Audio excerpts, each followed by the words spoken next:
All right, welcome everyone. Thank you for joining for today's Northstar Digital Literacy overview.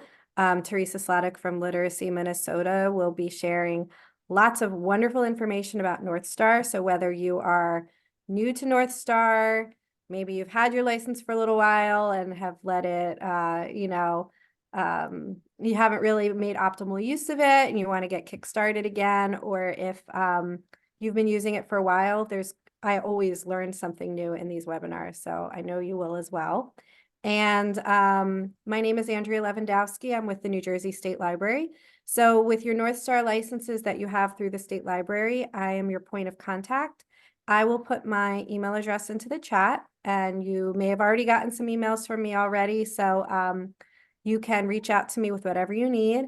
Anything, any questions, and then if I don't know the answer, I will put you in touch with the support. I also have the ability to change your admin settings or to add and delete admins and things like that. I can go into your account settings and do all that. So let me know what you need, and I'm happy to help. You'll be getting some additional emails from me about our user group that's going to kick off in February. So I'll put the link to the registration in here, but then you'll also be getting notices about that. And the last thing I want to mention is that there are 2 more sessions that Teresa will be providing later in February. So one of them, the first one is going to probably get the title not exactly right, but using Northstar for ESL routines. Is that correct? Mm-hmm. And then the second one is keeping adult learners motivated. And this is in regards to a lot of questions that we get about people how do we keep people coming back for classes? How do we keep them motivated towards getting an assessment, like passing an assessment and getting the certification? How do we keep people pushing forward so that they can get all of the skills that they need? And so I think that both of them are going to be incredible. And I think especially that third one, if you're having trouble keeping people coming back or seeing the value in stacking those Northstar the certifications, I think that one will really help you out.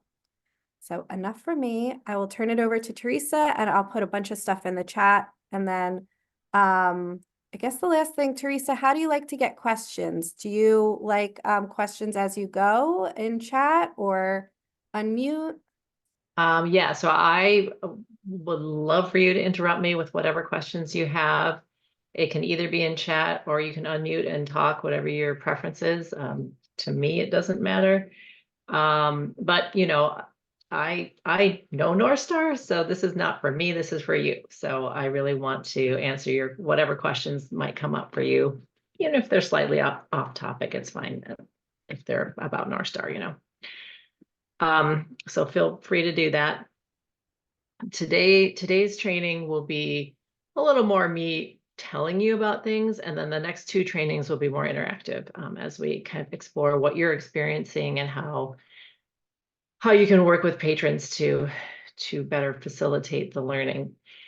So I will tell you today about a little bit about Literacy Minnesota. We are the organization that owns Northstar, created Northstar. A little bit how Northstar got started, so you can understand where we're coming from, but we'll spend most of our time going over what you have access to through your Northstar subscription. And that will be the assessments, the 2 types of curriculum you have access to, which are instructor-led curriculum and self-directed online learning practice lessons. And then what ties those all together. So the learner management system and that your patrons can see, your participants can see, and then the reports that you all can see. So, and again, my point in telling you all this is to let you know what you have access to. I often find that some organizations, they'll hear what I have to say and they'll be like, oh my gosh, there's so much in Northstar. I have to start out doing everything. I don't know how to do that. And so they won't start. So please, even though there's all this in Northstar, pick a place that it makes sense for you to start or expand, given the staff you have, given the priorities and the goals you and the people you're working with have, and of course the workflow. And knowing that as the future comes to be the present, you can always add things, but don't feel like you have to do it all at once. You can really tailor it to what fits your library. So Literacy Minnesota, we are a nonprofit. We've been around for over 50 years. We got our start and still do teach adults literacy in the Twin Cities of St. Paul and Minneapolis.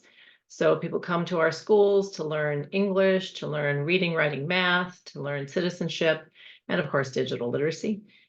And we also provide statewide training in Minnesota to teachers and volunteers who are working with adults. We have been doing that training for so long. We have a lot of resources that we do put on our website that is accessed from around the world. I would say 95% of them are free. So this link that I have at the bottom, if you are kind of working with adults more on literacy, which I know sometimes libraries do, you can go there and peruse it, and it's very nicely searchable. So you can search by different categories, different language levels, different types of resources. So if that is something that you are interested in, please check that out. Literacy Minnesota also does advocacy at a state and national level around literacy for adults. And then nationally and internationally, we provide Northstar, well, and statewide too, for digital literacy. In fact, I just later today, I'm meeting with a group in Ghana who just purchased Northstar for teachers in Ghana. So kind of exciting to see sometimes who's using us. So Northstar, Northstar is a platform, a web-based platform that assesses and teaches foundational computer skills. And by that, I mean, it kind of starts out with, how do I turn on a computer? How do I use a mouse? How do I send an email? Up through mid-level skills. So office skills like Word, PowerPoint, Excel, that would let you function in an office, not super specialized perhaps, but an on-ramp to some of that Microsoft certification, if you will. We're used, as I said, around the world. And initially, everything was created in English. And then with a lot of requests, we have now translated all the assessments and all the practice lessons into Spanish. And we're in the process of translating the instructor-led curriculum, so more the written curriculum, into Spanish as well. Northstar is fully compatible with, in the library, if you have desktops, if people have laptops or Chromebooks, people can use Northstar from home if you give them an account. You can use it on a tablet. There's some drag and drop questions that you can't answer. You just have to skip. You can technically use it on a phone. I would say it's pretty difficult, especially for someone with low or no digital literacy skills. Just the user experience is not that great. So we know, though, that that's the device that a lot of people have.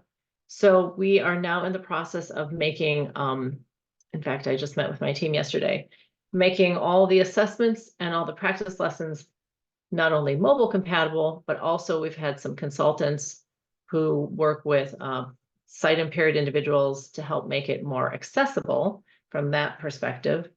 There's something else. Oh, and doing some updates. So that will be happening over the course of the year. And they're starting with internet basics, which they've already made the practice lessons for that mobile compatible, and now they're working on the assessment. So Northstar, we started back during the like 13 years ago, I think now, during the idea for Northstar got started during the last Great Recession. And our local library here in St. Paul was seeing a lot of displaced workers coming into the library, wanting to learn computer skills so they looked more attractive to potential employers. And the library, you know, that was their mission. They were super excited to do that. They had the rooms, they had the instructors, but they kind of ran into this problem where they were finding that in any given class, the range of computer skills was so great that they weren't really effectively helping anyone. And so they wanted a way to determine what classes someone should go into, you know, where they should be placed. And they reached out to us and, you know, said, can you create an assessment that would help us do this? And we have experts on staff. We are connected nationwide with a lot of experts. And we thought that would be a great extension of literacy. So that group got together, decided what topics should be included in foundational digital literacy. So things like how to use email, for example. And once they came up with those topics, for each topic, they created standards. And standards are really a set of skills that we feel are necessary to be competent in each area. They're very concrete. In our case, they're very concrete and they're very measurable. So, for example, one of the standards in using email is how to attach a file to an email. So you can, you know, see if someone knows how to do that or not. We also decided that we would make Northstar, we would write Northstar at a grade 4 reading level. We felt that because we work with adults on literacy, we wanted to make this as accessible to the, you know, to the people that we work with as we could, and also maintain kind of the integrity of the digital literacy lesson. So we created it at a grade 4 reading level, both in English and Spanish, and then it's web-based. So as long as you have a device and a stable internet connection, you can access Northstar from anywhere in the world. We initially, you know, created it for the St. Paul Public Libraries, and we were somewhat taken aback at how quickly it gained national attention. And that's just because at the time and even now, there was really nothing else out there that did the assessments at this low literacy level, low digital literacy level. So we then went to a subscription model. It was initially free. There is a free version too. And that really pays, you know, literacy, digital literacy landscape constantly changing. So in order to keep Northstar viable, we have to keep updating it. And to do that, we need staff. So subscription model pays for the staff to do that maintenance. And then when we want to add in features like the mobile compatibility, we as an agency seek outside funding to do that. So that's kind of how Northstar works. So now let's get into what Northstar is. So Northstar has 15 different assessments currently. And the important thing for you all to know, and maybe you do, is that no one person has to take all 15. It really depends on what the goals of your program are, what the goals of the person are. So if someone is just interested in learning Excel, they could just take the Excel assessment. And, you know, I have heard of a learner who he had a job and he wanted to get a promotion, and he knew that in order to get the promotion, he did need to know Excel, which he did not. So he went to his local library, took the Excel assessment, found out what pieces he still needed to learn, used the practice lessons to learn those, ultimately passed the assessment. I think it must have been in a proctored environment, and showed his supervisor the certificate that he had passed. And so the supervisor was like, okay, you know, you put in all this work, now you have the skills, and so we'll teach you what else you need to know to get you on that track for the promotion. So very helpful to people who have a specific goal. If, though, you're working with someone who is just kind of low digital literacy and wants to learn in general about computers, I would say I would focus on the first 3 assessments. So basic computer, internet basics, and using email, because without those, you know, it's hard to do much else in digital literacy. And those are the 3 where if someone cannot pass them, that's where, you know, someone will need help. So many of the others people can kind of do on their own. Now, as a library, you may decide you do have digital navigators or something, or librarians or staff who can help people. You may decide that, hey, that's not something we have capacity for. So if someone needs a lot of help, maybe you partner with a local adult education, organization in your area, or something, a community-based organization who can maybe also provide that help. So great opportunity for partnerships in digital literacy right now.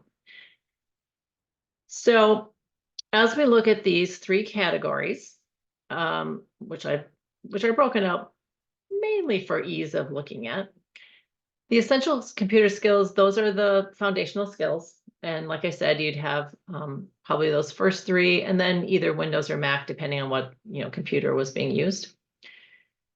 Essential software, these are the office place skills.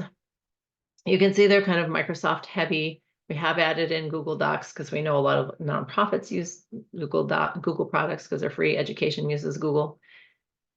And then using technology in daily life, these are more either advanced or specific. So social media, you know what that is. You all know what information literacy is. Career search skills is pretty apparent.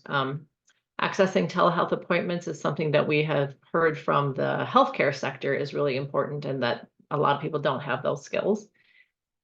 And your digital footprint, this is really about making sure that people realize that what they post online is visible often to the public. You want to be aware of that, and you want to make sure that you are changing that or not posting what you don't want the public to see. And then supporting K-12 distance learning. This was created for parents during the pandemic.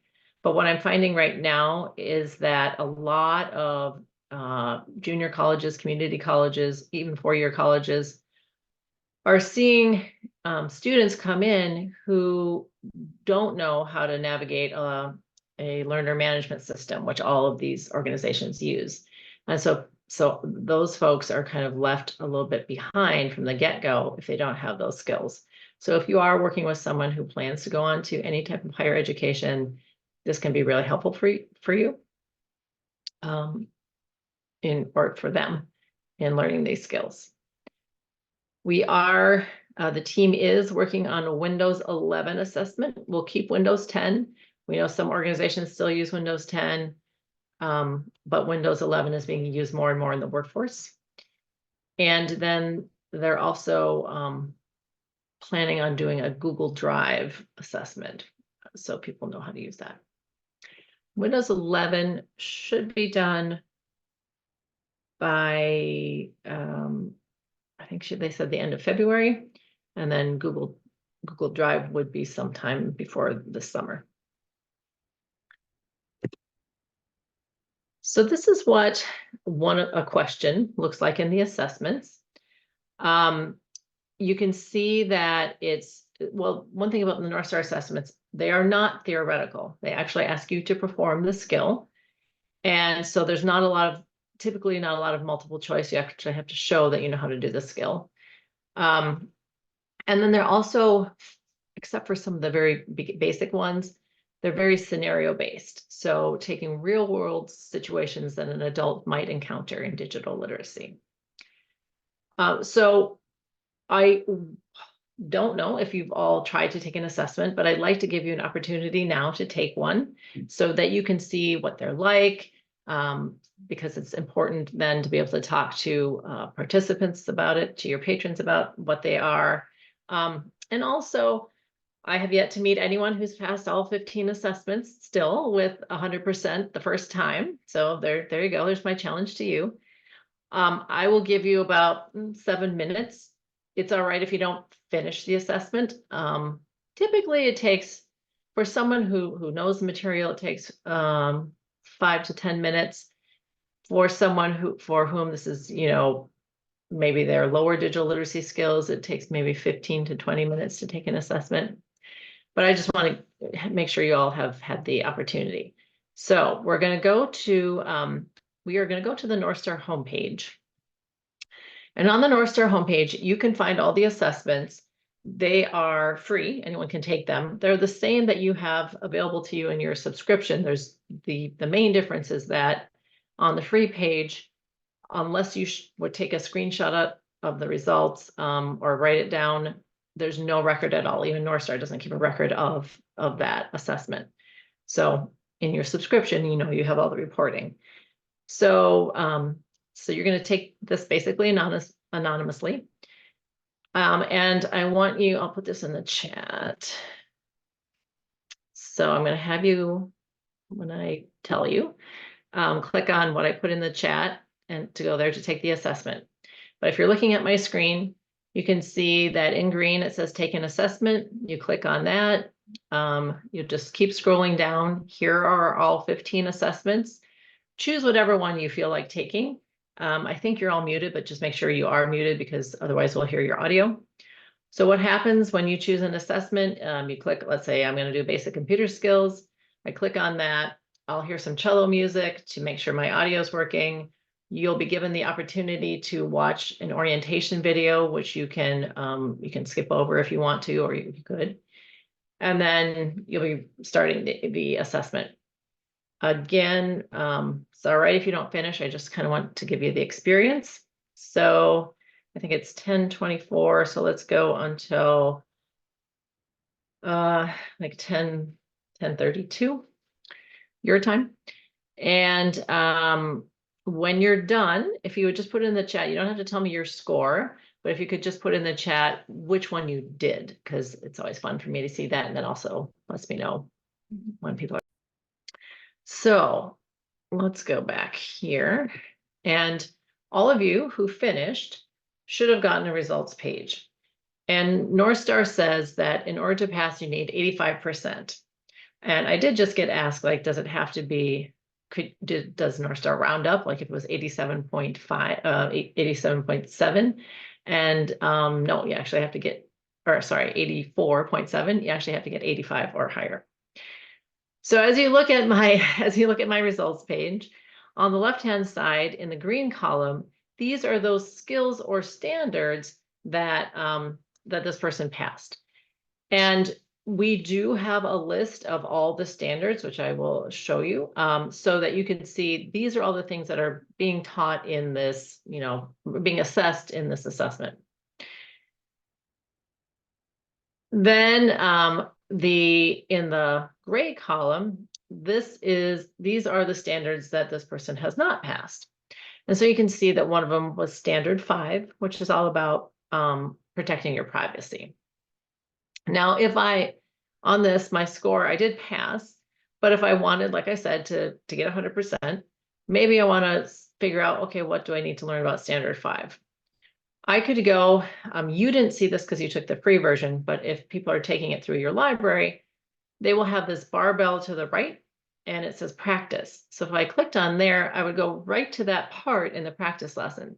So, I passed, so I don't need to do the whole lesson again. I just need to focus on those areas that I have yet to learn. If my score was a lot lower, I would say lower than probably 75%, I would have someone go through the entire lesson, and they can do that from this page as well. So if you see the plum colored bar there at the top, underneath it, it says go to NSOL, and there's the barbell. NSOL is our acronym for Northstar Online Learning. And if someone clicked there, it would take them to the beginning of the lesson, and then they could go through the entire lesson. Now, you don't obviously have to go right from the assessment to the practice lessons, but a lot of times, we were talking a little bit about how to keep people enthusiastic or continuing on. A lot of times people are kind of like, it's sort of gamified in a way. They see their score and they want to improve it. So that can be something that they can do right after taking the assessment.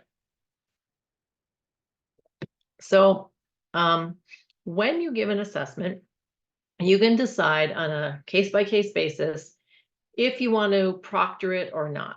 And proctoring means that someone on your staff or one of your volunteers would be basically watching the person take the assessment to make sure they're not using notes or having someone help them, checking to make sure that they are who they say they are. And if an assessment So if an assessment is passed, that 85% or higher, and it's not proctored, someone can get a digital badge. So that's like a micro credential that says you passed this in an unproctored environment. If someone passes in a proctored environment, so if someone's, like I said, watching them take it, they could still get that digital badge and it would say it was in a proctored environment. And they can also earn a certificate that you either print out and give to them, or you could email it to them as a PDF, assuming that they know how to open email and open a PDF. So make sure that's the case. And we initially created these certificates so people could show potential employers, their skills.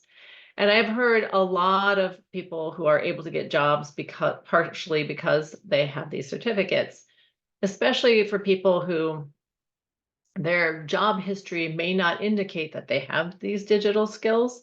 It can be very important. So people who have been incarcerated and, hadn't had a chance while in prison to learn them, or people who stayed at home helping out family, or people who are, maybe this is their first job ever, or their first job in this country, or those who are moving from a more of a kind of a physical labor job to a desk labor job. Their past employment may not suggest they have these skills, so these certificates become really important.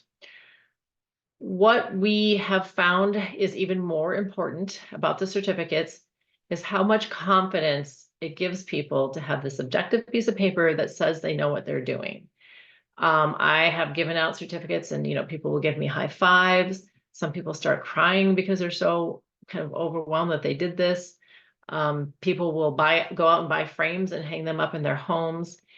And if you are someone who has kind of low or no digital literacy, there's often I see a fear of computers, a fear that people are gonna break them, they're gonna mess things up.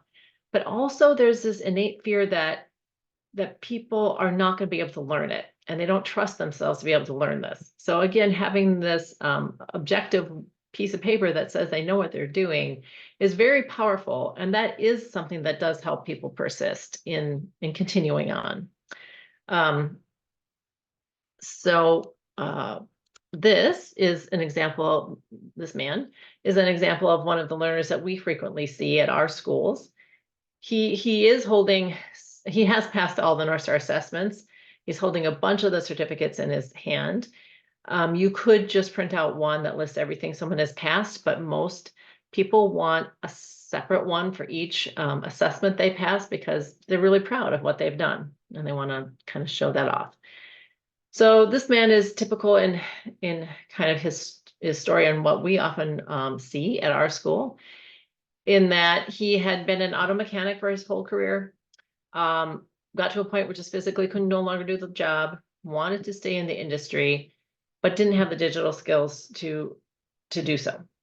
So he came to our school, ended up passing all the Northstar assessments, and getting his dream job at Napa Auto Parts behind the desk. So it was great. It was great for us to, be part of that journey, of his journey. The way that organizations typically use assessments is they'll provide an assessment kind of as a pre-assessment to see what someone already knows and where there's an opportunity to learn more, and then provide that relevant instruction, either through the practice lessons, through classes, through a digital navigator, one-on-one tutor, or a combo of those. And then they'll give, and then let me back up. And then they'll give the same assessment again in hopes that someone will pass. Now, ideally, if you have unlimited staff time, which most people don't, you'd be great if you could proctor everything, right? The pre-assessment and the post-assessment, in hopes that, someone may pass during the pre-assessment. If that's not the case, if you don't have that kind of capacity, I would say pre-assessment, don't proctor, and then post-assessment proctor again in hopes that someone may pass and get that certificate. If that's just not going to happen at your location, it's still fine to provide the assessments without proctoring. That's still valuable to people. So choose what fits the environment you have. The other things that assessments are really helpful for are to prepare your staff, any of your staff who is going to be teaching or working with people on digital skills. Because I will tell you that I universally find the biggest barrier to people learning digital skills is that the instructors don't feel comfortable teaching it. And so if an instructor has never taught digital skills, or if they're not sure of their own digital skills, going through the assessments and the material themselves first can go a long way in helping them promote that. And just for your own professional development. Like I said, nobody has passed with 100%, as far as I know, all 15 assessments the first time. So the digital literacy, there's always a place for learning.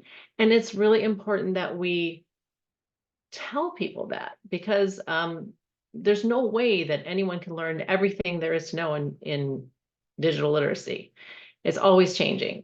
And to be able to make that connection with the people you're working with, that, hey, I'm learning new things too. And sometimes we learn them together. That also is really important. I did mention the proctoring. That is something that you can do individually in a group. You can proctor a group of people at a time. You can do it in person. You can do it remotely. Very easy to do in any of those situations. So I'm going to stop here for a second and ask, are there any questions about the assessments themselves or what we've just kind of talked about? You can either chat it or unmute.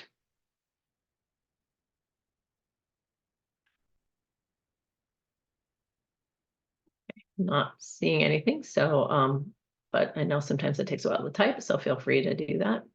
Oh, I do see something in the chat. How does remote proctoring work? Great question. So very easy. The people you are proctoring would need to have a device themselves and stable internet connection. And the way you connect with them is over a video conferencing platform like Zoom or Google Meets or Teams or whatever it is you use at the library. And you connect with them there. You then can send them the link. I can show you this because it's easier for me to show you than for you just to. I'm just skipping ahead to find a link here to make this easier on myself, actually. So if you go into your Northstar admin portal, to do the remote proctoring, you're thinking, I'm proctoring assessments. So in the blue navigation bar, I'm going to go to the assessment tab. And here you can see on the left-hand side, this is all about giving assessments. So in the middle, it provides you an assessment launch page, this long URL here. So what I do when proctoring remotely is I will just copy this and put it in the chat. And so then when and then I instruct the person to open that, and what it takes you to is your it will have the name of your library instead of demo here, and your address, and it will take you to the assessment page. And so then you'll instruct them to scroll down and take whatever assessment they're taking. You will have them show their ID to you just on the screen, so they will need a camera. And then you'll have them do you will turn on the proctoring by clicking on the blue Start New Proctor Session. And you'll let them know that they should click on, isn't showing this right now, click on Join Proctor Mode, and then that lets you see their name pop up in your admin portal. Sorry, my Zoom controls are getting in my way. Just pop up in the admin portal. Just refreshing my screen. And then you can click on the Start Proctoring. So it's really easy, but if you forget all these steps I'm telling you, in your resources tab in the middle of the blue navigation bar, it's all outlined for you. So in the middle here, the middle column, middle row, the proctoring assessments, if you click on view details and manual, it will just wait a second and it jumps to the proctoring part. And so then it will give you screenshots. It will tell you all the ways you can proctor, including the remote proctoring. So don't worry about like writing down what everything I just said, because it is all here. I saw another question in the chat. So did that answer your question? Hopefully. And I want to say, you're welcome.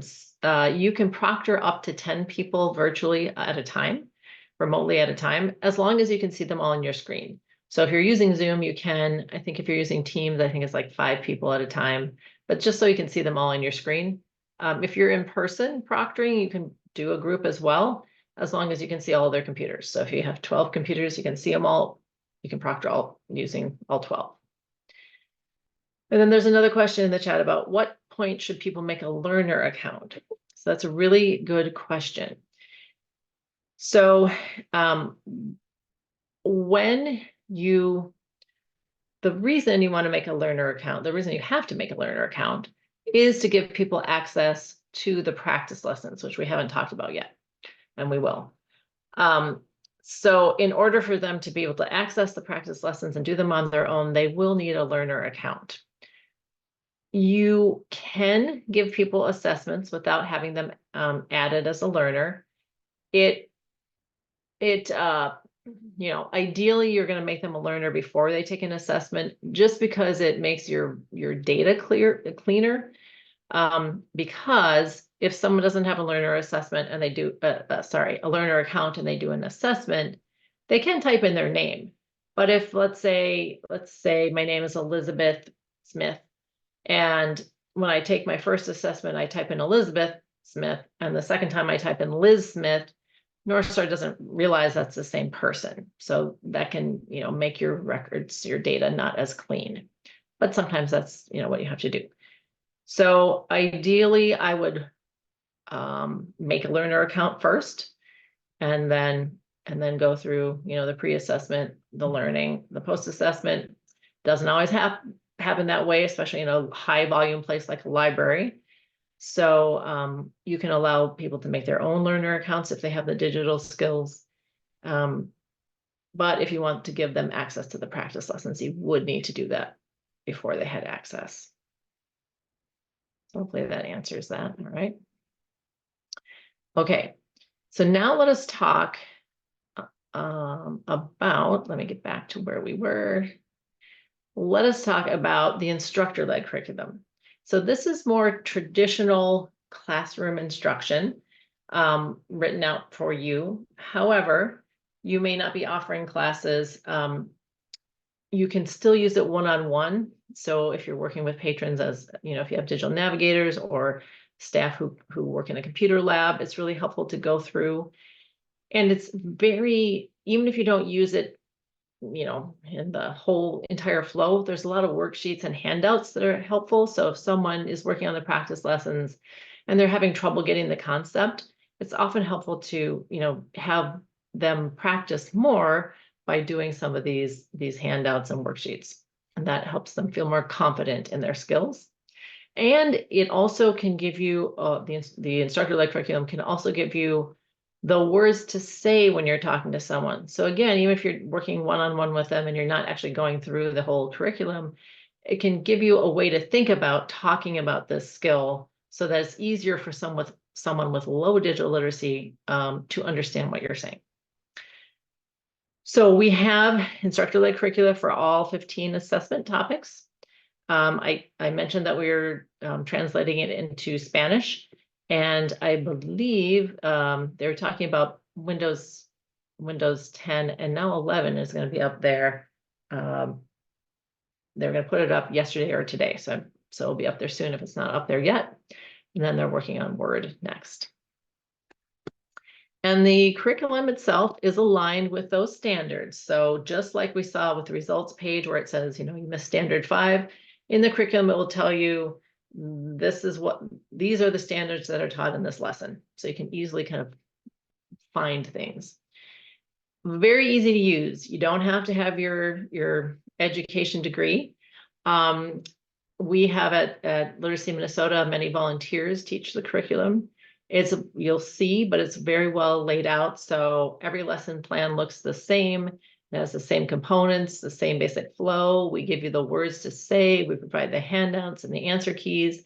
So there's not a lot of prep time and not a lot of kind of prior knowledge that you need to have.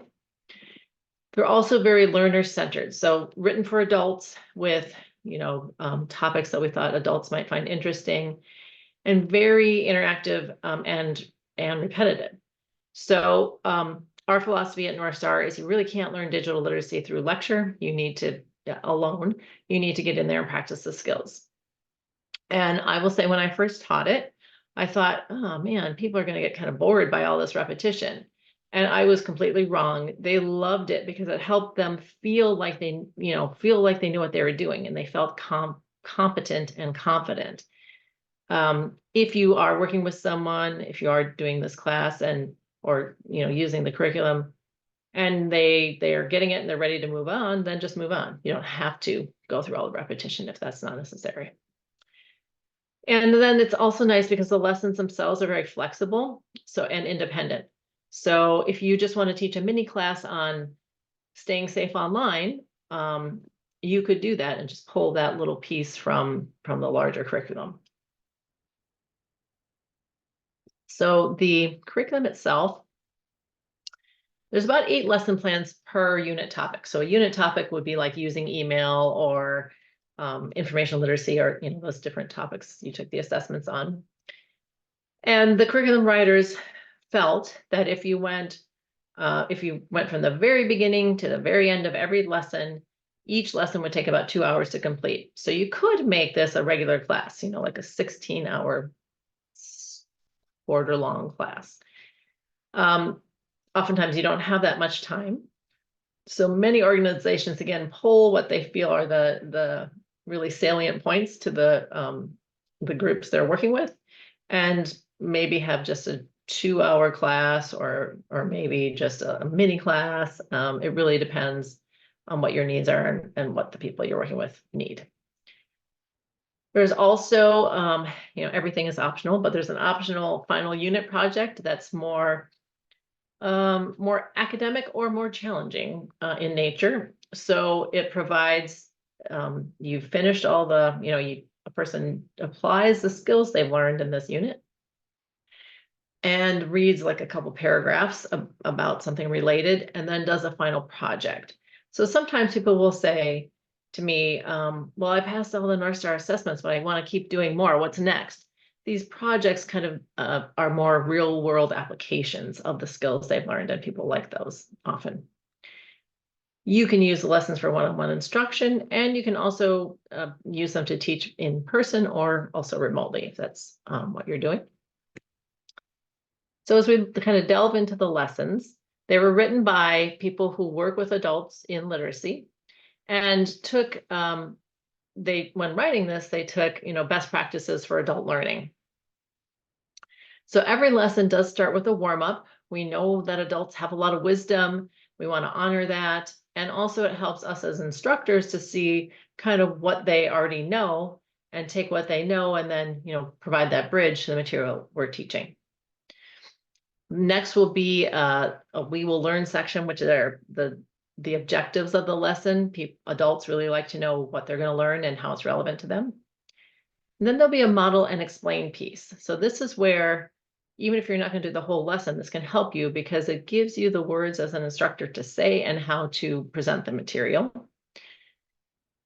Then there is a do it together. So if you are teaching a group of people, you have them all do it together to make sure, you as an instructor can then see, like, is everyone following along?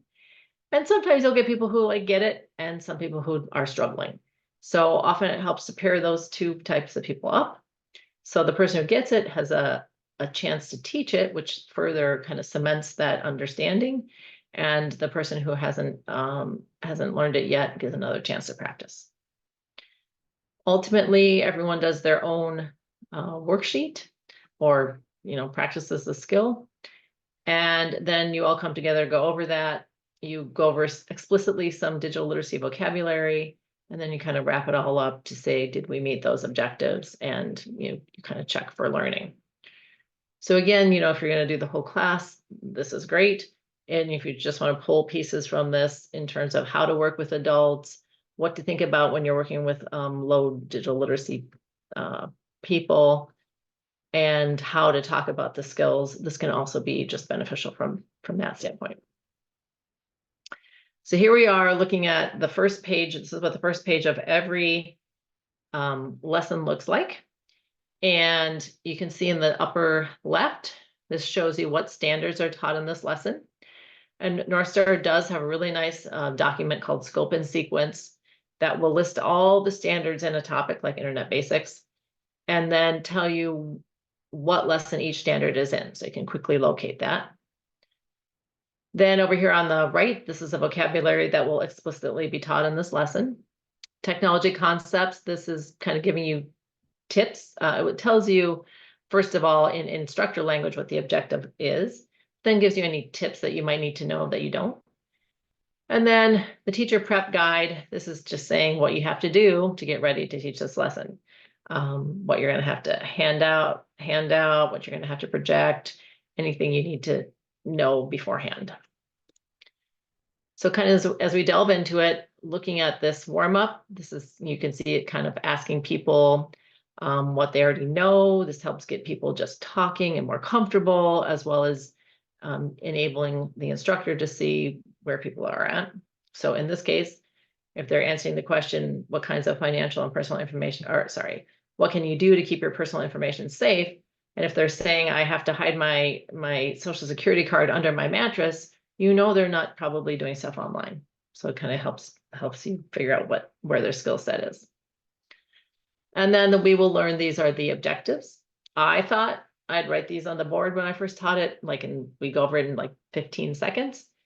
Totally not true. I found that people in digital literacy love to write things down. They love to refer back to handouts and their notes.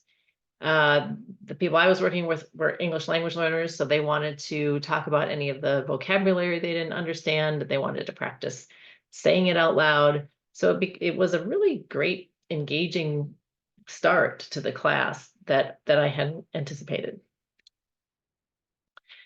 And then this is what I think is probably the most important component of the curriculum, is this model and explain piece. So you can see that Northstar gives you the words to say to describe what you're showing. And, it's been, this is helpful to maintain consistency across your organization, across your state. A lot of times too, we all know how to do things, but we may not know the proper terminology for things, and we don't want to confuse people. But then most importantly, it's probably been a really long time since any of you did not know how to turn on a computer or use a mouse or use email. And we just forget what it's like to be in that space. And so we often use jargon, or we'll just assume that someone knows something. And if people are coming into this already apprehensive about their ability to learn it, kind of fearful of computers, if they encounter that, it's going to make them just turn and go out the door, right? You want to meet them as much as possible where they're at in their learning cycle. And so we hope that by explaining things in this way, we are able to meet people more where they're at and make them feel comfortable with their ability to learn the information. And then lastly, I just want to show you this handout. And if you look at the first names in the handout, you can see that they come from a variety of different cultures. And so in all that Northstar does in the photos and the videos and the names, we do incorporate people from many different cultures in the hopes that people using Northstar feel, more of a connection with the people in Northstar. Any comments or questions about the instructor-led curriculum, or anything related to it that you have before we go on?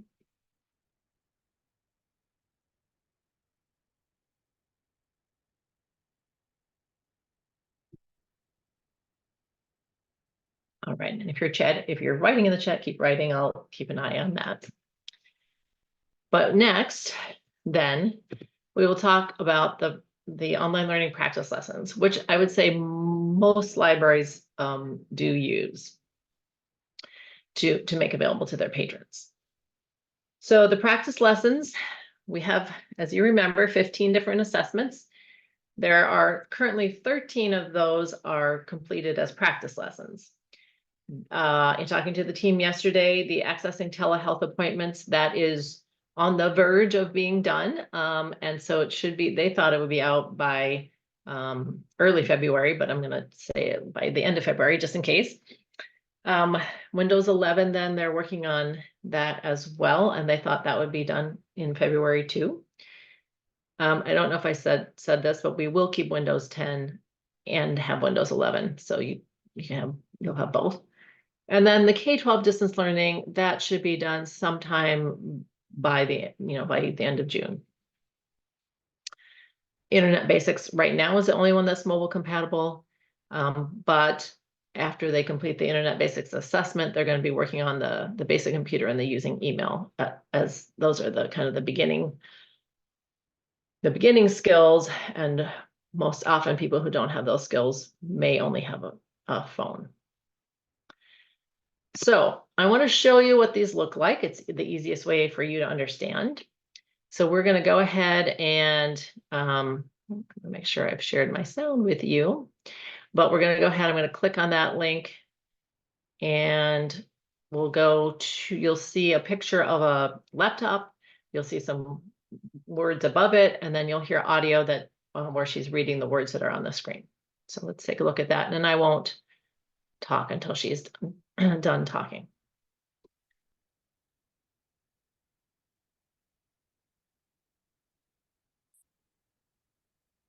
Okay. If you look closely at the outside of a computer, you will see buttons and many small holes. These holes are usually called ports. Each port has a specific shape for different uses and different types of plugs. So you can hear that she reads very slowly and clearly. And the words are there. So you can slow down the audio, you can speed up the audio, you can turn off the audio, you can enable closed captioning, and you could switch to Spanish. So trying to meet a lot of different learning styles here. And the way the practice lessons are kind of organized is you'll have this instructional piece, but then, as I said, we at Northstar feel like you really need to practice in order to learn digital skills. So I'm going to click on the next button to show you an example of one of the practice pieces. Here is a flash drive that you can plug into a computer. Click on the port that matches it. So then if I click here, I'm told, yes, this is a USB port. If I had clicked on the headphone jack, I would be told, no, this is a headphone jack. Find something that matches the shape of the flash drive. And so the way the practice lessons are set up is people will have this instructional piece and then a practice piece, instructional piece, practice piece, etc., for several of the standards. And I should say there's typically 12 to 17 standards per unit. And after that section of a few standards, there'll be a quiz. There'll be like a 3-question quiz to check for understanding. And if the person gets it right, it will say, you're ready to go on to the next section. If they don't, it will say, go back and review what you just saw. And there'll be typically 3 or 4 sections in each topic. And at the very end, those quiz, the last quiz, will say you're ready to take the assessment again or go back and review X, Y, and Z. So very tailored to each person's individual learning needs. If someone were to do the entire lesson from start to finish, it would take about 90 minutes. But they don't have to do it all at one time. So if someone has 10 minutes while they're waiting for their kid to get done with story time or something, they can do 10 minutes and come back in a few days and do, 20 more minutes or whatever works for their schedule. They can also be at your library using it, or if they have a device or somewhere, somewhere else, they can log in, providing the login information you give them, and work on it from whatever location they're at. Yes, so this is a great question in the chat. If they have to stop in the middle of the practice, will it keep their spot the next time, or they have to start again? It does keep their spot, so it remembers what you've done and where you've left off and what you have yet to do. And that is all managed. That was a perfect segue. That is all managed in what we call the learner dashboard, which is what the learners themselves have access to. So what that looks like for them is this. So this is what I would see if I was one of your patrons and I logged in. And you can see that all 15 topics are here. And if let's look at Internet Basics in purple in the middle. The outer ring here is showing me how well I did on the assessment. So if I got a full circle, it means I got 100%. The inner ring, the lighter purple kind of lavender ring, that's showing me how much of the practice lessons I've completed. So in this case, it's about half. If I see the icon in the middle, or with the hexagon, that means I've passed this assessment already. So even though I didn't need to do all of the practice lessons, because maybe I initially got, I don't know, 83%, then I learned what I needed to learn, and then I took it again and passed it. If we click on in the lower right of each of these topics, you can see the word lessons. So if the person would click on lessons, and then right here at the very top, kind of to the right of the rings, it says start practice. So if you wanted to start at the very beginning of the lessons, you would click here and it would start. And then to your point, if they came back, the next day and clicked that, it would jump to where they left off. You can also, underneath the rings, I'm going to go to the standards tab, this middle one. If I had taken the assessment, it will show me which standards I've missed over here on the left. And then on the right, give me the option to practice just those standards. So again, if I just have a few, like in this case 4, I can just practice the specific standards. And it would look like this. It would look like practice. I've done them, but it would look like the practice. You can always practice something you've passed already too. If you feel like, oh, I just got lucky and guessed on it, you can always practice that as well. And then if you go to the left of the standards tab, to the practice tab, I told you that there was those sections that each had a little quiz. And those sections are delineated by these uppercase bolded words. So in the Internet Basics, for example, one of the sections is about connecting to the internet, one is about using the internet, and the third one is about staying safe online. So each of those sections would have that little quiz I was mentioning. And then the bullet points in here, these are the standards actually. So again, if let's say someone took this assessment, passed it, and then 6 months later, they came back to the library still had Northstar, and they were looking to fill out an application for a job, and they had kind of forgotten how to do that. They could come back and go to this bullet point that says fill out an online form, click on it, it would take them right to that section. Or if you are providing a class and someone misses the class, which happens a lot, you can say, well, today we talked about using browsers. We talked about identify common browser tools and icons. So if you could review that before the class, you'll catch up more. Or you might have someone, you might say, we talked about how to identify top level domains, which is in the middle of my screen here. Last time in class, let's take 5 minutes to review that. So a lot of different ways you can use this independently or in conjunction with other teaching that you're doing. Even if you're using your own curriculum and not the Northstar curriculum, this can help supplement that with the different things that you're teaching. So you then, as instructors, or the instructors at your library, can also see what's happening with the learners in the practice lessons. So what you will see, what your staff will see,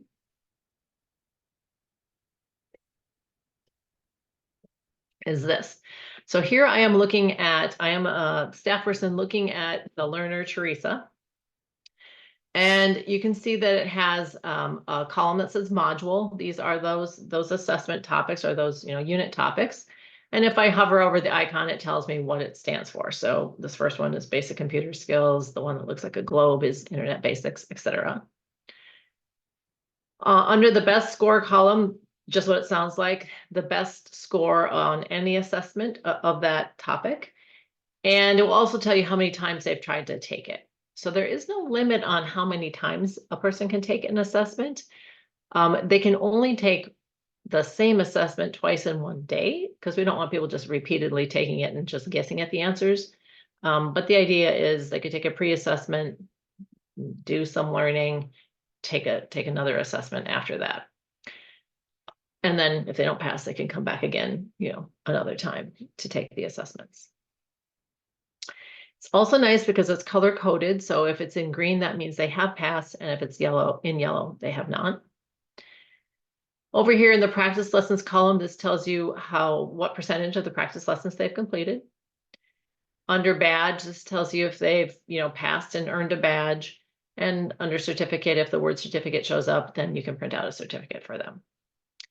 The other important thing to know is that in Northstar, if you look to the far left, you'll see this eye with a circle around it. And that means there's more information behind that. In Northstar, it means that. So if you click on that, you can see what standards they've missed. And then over on the far right, if they've practiced that in the practice lessons or not. You can also, if you scroll down to the very bottom, you do get some information about, when they took the assessment. Was it recently? Was it 6 months ago, for example? And again, if you click on the eye and scroll all the way down, it will tell you the questions they missed. So if you are able to work, closely with one person, and they're having a hard time passing the assessment, but you feel like they understand the concepts, you're not sure why they're not passing the assessment, you could come down here and look at these questions and say, is it something about the question? Is it written in a way they're not understanding one of the words, or they don't realize you gotta pick 3 options instead of just one. I, of course, don't expect that you're going to remember what question 22 is on internet basics. So if you click in the red box, it actually brings up the question for you and the standard that it is getting at, assessing. So you can see in this case, I'll try to make this bigger. This is about internet safety, and that's standard 6. I would never advocate for teaching to the test, because we want people to learn the skills, not just the answers. But this can tell you, maybe what you need to focus on, and you could pull that out from the instructor-led curriculum, for example. So those are just some potential ways for you to use this information.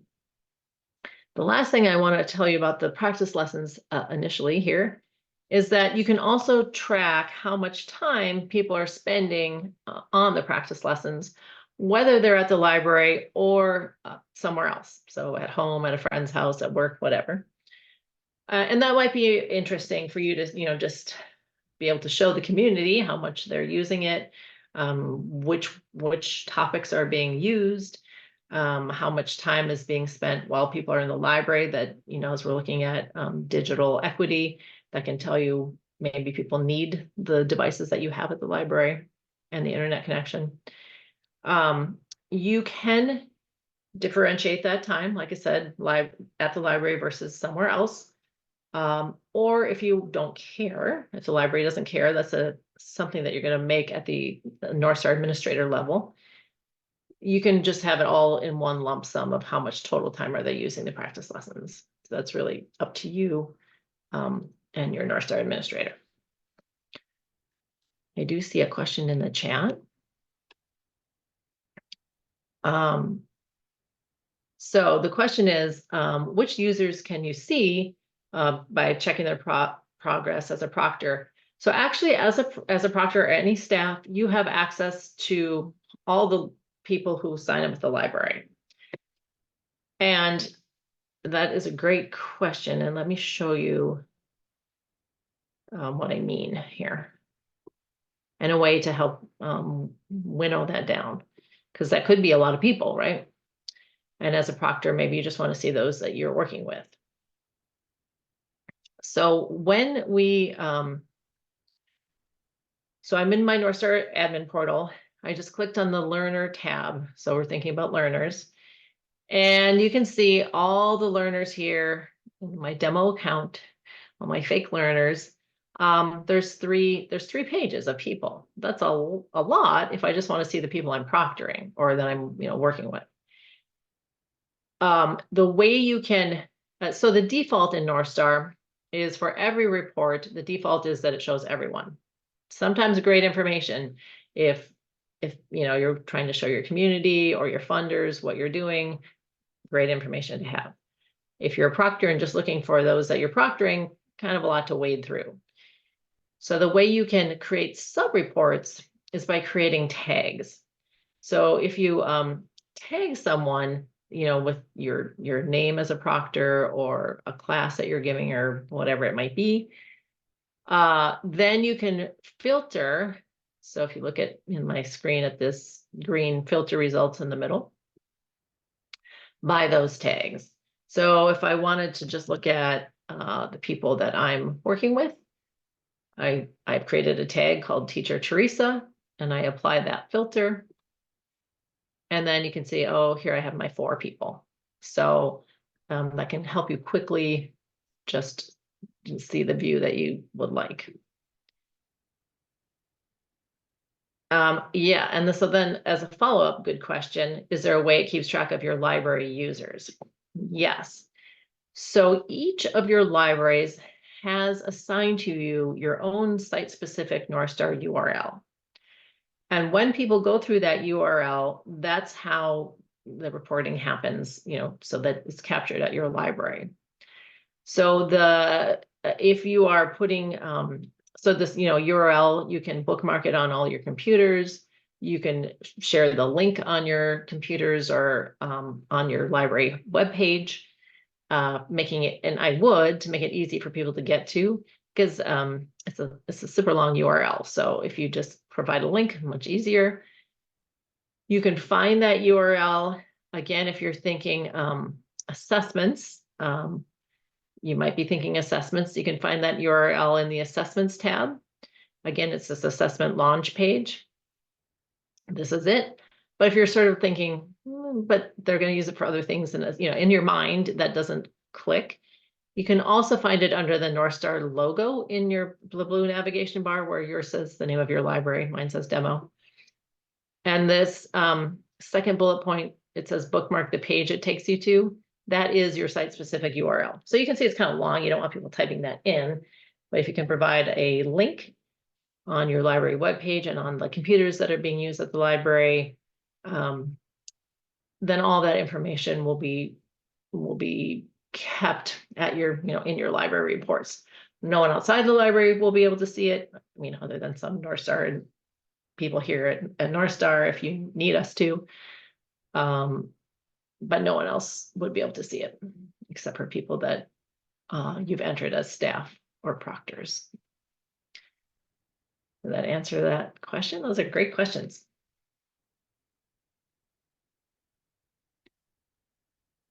Okay. Continue to ask any questions you have. So we talked, there was a question about the learner management system.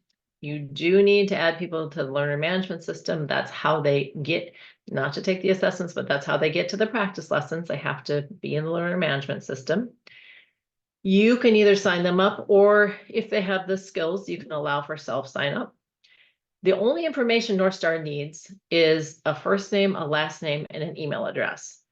Now, of course, some people who have low digital skills don't have an email address or don't know how to use email. That's okay. I know libraries are very adept at creating email addresses. So you can create that email address for them. It's just a way to log in. So they don't have to know how to use email yet. They don't have to access email. That and then a password is what allows people to log in and attach that lesson progression to them. I can show how to enable self sign up, which I would say almost 100% of libraries that I work with do use that, just because you have such a huge number of people you're serving. So let me show you how to do that. So if you want to enable self sign up, I will show you how to do that, and then I'll show you what it looks like. So in your Northstar admin portal, only the Northstar administrators at your library can do this. So you'd have to be a Northstar administrator to make this decision. But in the Northstar admin portal, if you go to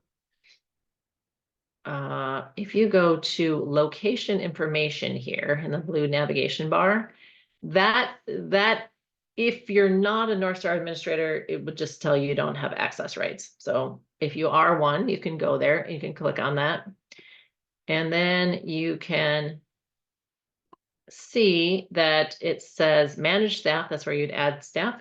But if you go over to edit location information and click on edit info,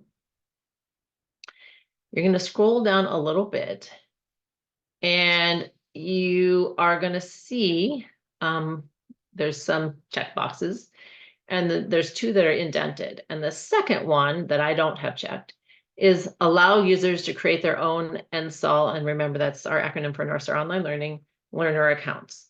So you can allow people to do that, and then what it will look like, I'm gonna just jump to a different slideshow here for you, so bear with me on this. But what it will look like is, I think it's helpful for you to see, which is why I'm right now showing you all my slides. It looks like this. So let me make this bigger for you. When they click on that, that site-specific URL, and they get to the assessment page, they're going to take an assessment, they get to the assessment page. You can see it says if you have a learner account, log in now. So that's where, if they had one, they would put their their email and their password. But where I've circled in red, it says need a learner account, sign up as a learner. If they click on that, again, they just add their first name, last name, email, and create a password, and then they are automatically added as a learner. So that's how you can get, a large number of people do have the digital skills to do that. Just remember that not everyone does. And so there may be patrons, especially that come into the library, who need some help signing up for a learner account. And then Andrea has put an example in the chat. Thank you for doing that. All right. Good questions. So let me make sure I've told you everything that I wanted to tell you. And I do want to just erase all these.